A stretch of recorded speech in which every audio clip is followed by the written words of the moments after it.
बातमी आहे ऍसिड हल्ला प्रकरणाची।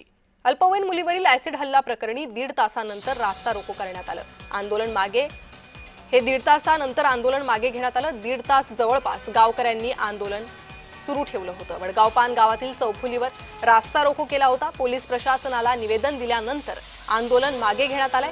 आरोपीला लवकरात लवकर अटक करा अशी मागणी या नागरिकांनी केली आहे। संगमनेर तालुक्यातील नागरिक आक्रमक झाले होते। जयश्री थोरात आणि नीलम खताळ आंदोलनात सहभागी झाल्या होत्या। खरं मुली सगळीकडे असुरक्षित झाल्यात। मग संगमनेर तालुका असो किंवा जिल्हा असो किंवा महाराष्ट्र असो, ह्या मुलींवरती कुठे ना कुठे आपण वारंवार हल्ले होताना बघत आहोत।